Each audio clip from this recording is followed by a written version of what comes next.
Just because you're married to someone doesn't mean that if Secretary Hegseth has one of the highest levels of classification access, he can't just hand that to his wife and say, here, honey, hold my beer and hold my classified information. It doesn't work that way. Hi again, everybody. It is 5 o'clock here in New York. I'm Alicia Menendez in for Nicole Wallace. In what feels like many lifetimes ago, but was only just last year, a relatively new administration was dealing with Signalgate, the scandal that exposed how details of upcoming strikes on Yemen were shared in multiple group chats on the app Signal, including one with Atlantic editor Jeffrey Goldberg. Now, I bring that up today because Defense Secretary Pete Hegseth's wife, Jennifer, was in another one of those chats. And as you just heard Senator Coons tell me and my co-anchors on the weeknight last year, her involvement is not normal. Now, there's new reporting in the New York Times that further exposes the outsized role Jennifer Hegseth plays alongside her husband. Quote, Mrs. Hegseth was for years Mr. Hegseth's producer at Fox News as he built a broadcast career. Now, 7 years into their marriage, she is his most influential advisor and his de facto producer at the Pentagon. She has prepped him for appearances, sat in on his meetings with journalists, interviewed potential members of his staff, and brainstormed ideas for the Defense Department videos he, and sometimes she, appears in.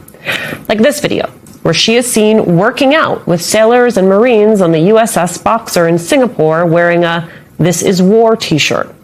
Yet Jennifer Hegseth's involvement goes much further than PR videos and prepping her husband for interviews. More from the Times, quote, last year she was in a highly sensitive meeting with her husband and top British defense officials after the United States temporarily stopped sharing military intelligence with Ukraine, the Wall Street Journal first reported. In a previously undisclosed part of that meeting, a Trump administration official told the New York Times the British indicated that they had officers on the ground in Ukraine and that without the U.S. intelligence, including early warnings of incoming missiles from Russia, the officers' lives were at risk. The British spoke in general terms, the official said, because the presence of Mrs. Hegseth made them uneasy. Later, they had a smaller meeting without her to go into detail. The Pentagon's chief spokesman said Mrs. Hegseth was only in the meeting for introductions, left soon after, and has not been present for any Defense Department conversation or meeting where classified information was discussed. But a former chief spokesman for the Pentagon does not think this should be taken so lightly. John Uliat, who left after working under Pete Hegseth for 3 months, said, quote, it's bonkers the defense secretary would involve his wife in his sensitive official duties, including sharing details of an impending military operation and face zero consequences. Any president deserves better judgment from his national security leaders. And that is where we begin this hour. Staff writer at The Atlantic, Tom Nichols. He's a professor emeritus of national security affairs at the U.S. Naval War College and military analyst. Retired Lieutenant General Mark Hertling is here. He served as the commanding general of the U.S. Army in Europe. It is good to see you both. General Hertling, the Times said there has never been a Pentagon spouse quite like Jennifer Hegseth. How alarmed are you by this reporting?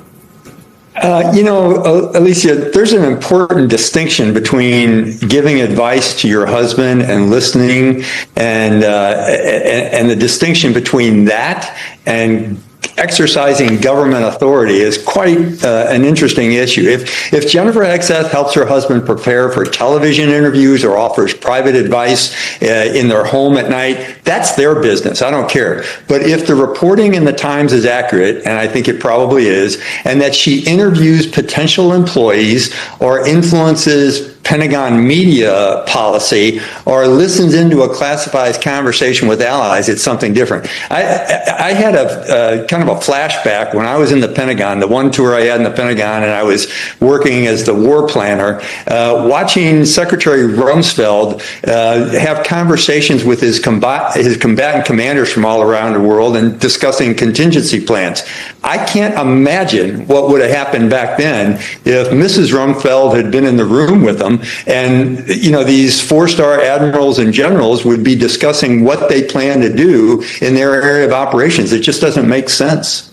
I mean, Tom, listen, this is a Secretary of Defense who already has a history of not understanding how to handle important classified information. You have this report that the British had to adapt their meeting because of Jennifer Hegseth's presence. It would be one thing if it were not interfering with our allies. The fact that you have other governments saying this is weird is embarrassing for us all. It's also astonishingly unprofessional. This is not, no matter where you work, the rule is that, every day is not bring your spouse to work day. Does she have a clearance? Does she have a title? Is there some, accountable role that she feels? Look, the one thing Pete Hegseth and I have in common is we were both once Republicans, and nobody in the Republican side liked it when Bill Clinton said, I'm going to start bringing the First Lady into policymaking with no Senate oversight, no other role. That was an understandable gripe to say, you can't just bring a family member in and sit her down and say, by the way, my wife's going to, look over our shoulders here on this meeting.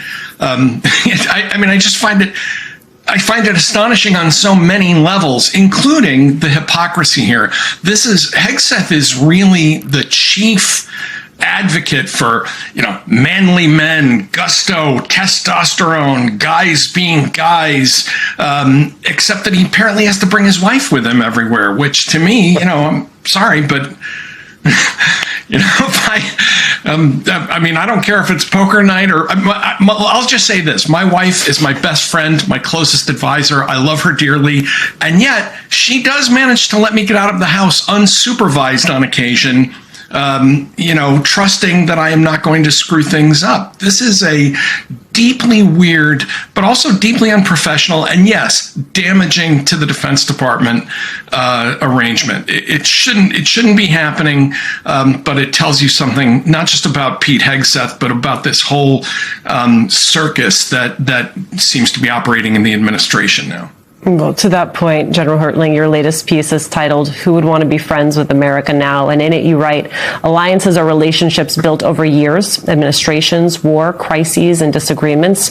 Presidents inherit them from their predecessors, sustain them for their successors, and occasionally strengthen them through careful diplomacy. But presidents can also destroy them. That destruction rarely occurs with a formal announcement. More often, trust erodes incrementally. Can you speak to what this administration is doing to our standing in the world during this incredibly intense and complicated time?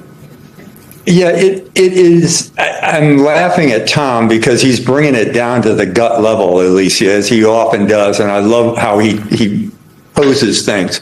But I keep going back to imagine being a combatant commander or a service chief or a British defense official who's coming in for what you believe is an official conversation with the Secretary of Defense, and you need to find out what the classification level and the need to know of these defense plans are to his wife. It is just gobsmacking. I mean, my wife is my best friend too. And when I was serving, I would bring issues home to her and say, what do you think? Here's what I did on this. What do you think I did? And she would give me advice, but I'm not bringing her into the room to discuss those things that might be classified, because classification also means that you have a need to know. And Jennifer Hegseth does not have a need to know classified information. But in terms of our allies, they're all seeing this. This isn't just Jennifer Hegseth. What is Jared Kushner and Steve Witkoff doing without classified information or security classifications, going around talking to other countries and seemingly having